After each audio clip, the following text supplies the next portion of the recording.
State Foreign Operations hearing of the FY24 appropriations process. Are you aware that the Congress, 100-0, which is pretty rare around here, supported the idea of declaring Russia a state sponsor of terrorism under U.S. law? Yeah. You know, I don't know much more we can do to help you in that regard.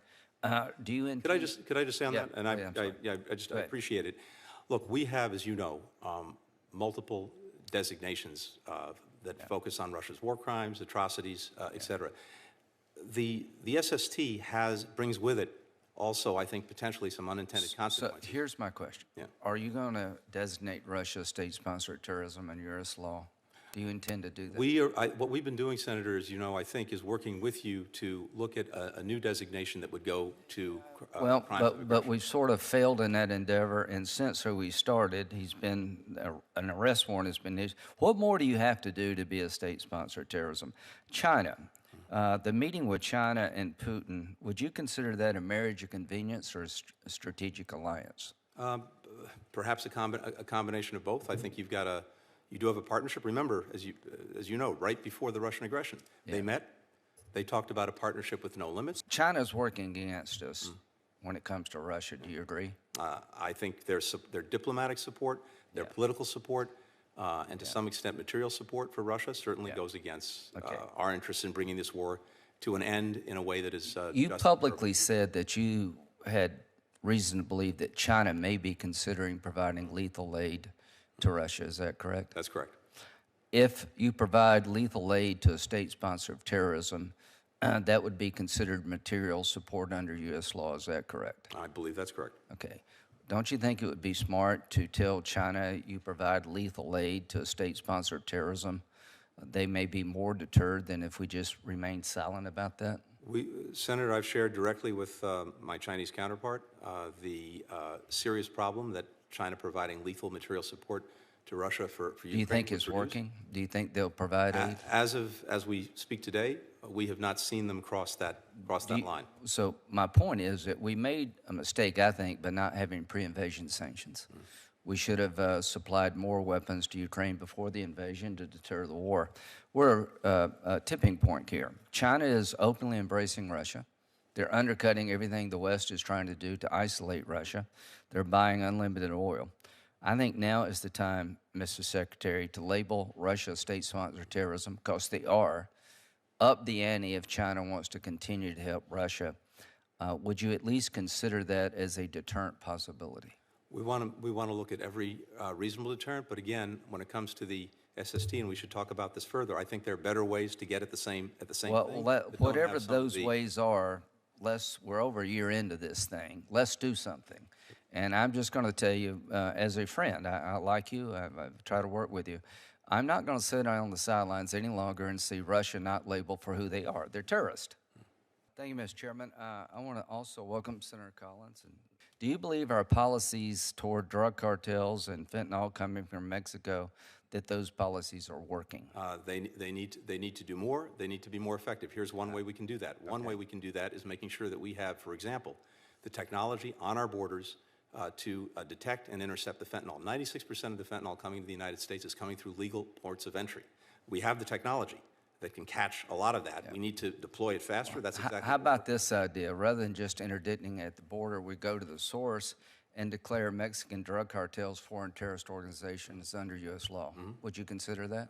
Yes, we'd certainly consider that. And that would help us with China, because if you provide material support to a foreign terrorist organization, you could be prosecuted in U.S. courts. Senator Murray, they've done a good job of getting the committee back. China's working against us when it comes to Russia. Do you agree? I think their diplomatic support, their political support, and to some extent material support for Russia certainly goes against our interest in bringing this war to an end in a way that is You publicly said that you had reason to believe that China may be considering providing lethal aid to Russia. Is that correct? That's correct.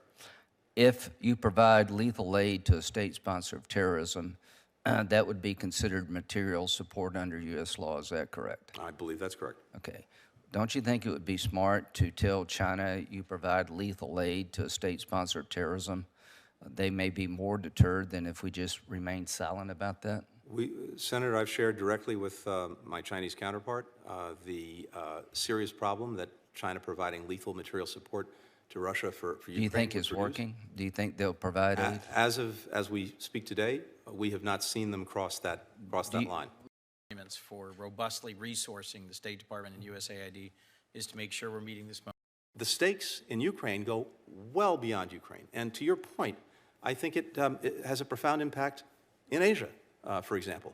Everyone is watching to see how we and the world responds to this aggression, and they'll draw their lessons from it.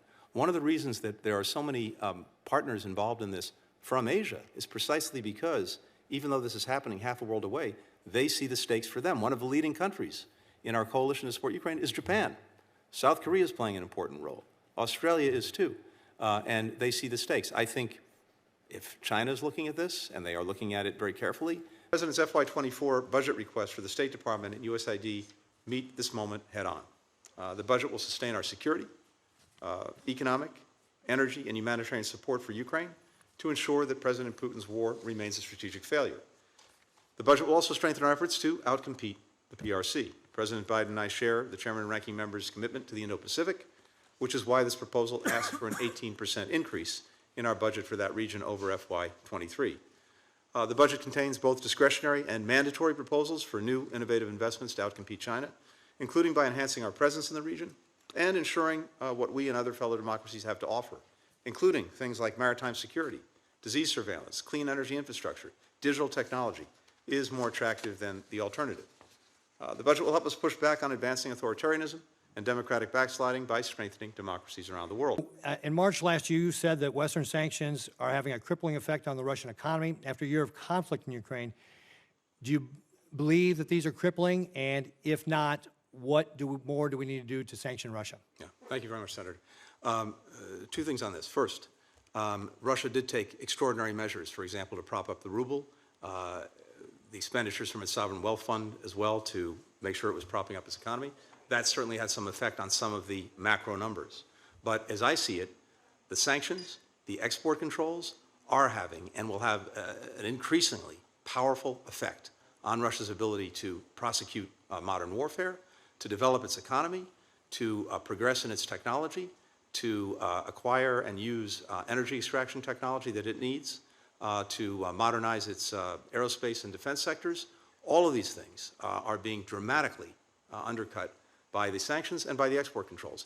The American people need a State Department that is fully capable of advancing interests and values of all Americans, and this will only increase in the future as China becomes a greater and greater challenge for us. When it comes to Taiwan, what we've been focused on is foreign military sales. And over the course of the last few years, we have done about $5 billion in foreign military sales since the start of this administration, about $10 billion going back to 2019. I have signed out more cases as Secretary of State last year than any previous secretary has done. Taiwan increased its defense budget by about 11%, so it has significant means to acquire this technology. So we're looking at the best ways to get it. One of the challenges we have has little to do with our budgets or our authorities, as I think, again, everyone on this committee knows very well. The long pole in the tent in providing equipment to Taiwan to defend itself is the production capacity here, and this is something, of course, that we're working on. Well, thank you very much, Chairman Menendez, Ranking Member Risch, committee members. Very good to be with you today, as always, and thanks for the opportunity to speak to the administration's proposed FY24 budget for the State Department and the Agency for International Development. Thank you, Mr. Secretary. The committee will be in order. The committee will be in order. Committee will be in order. The committee will be in order. The committee will stand in recess until the police can restore order.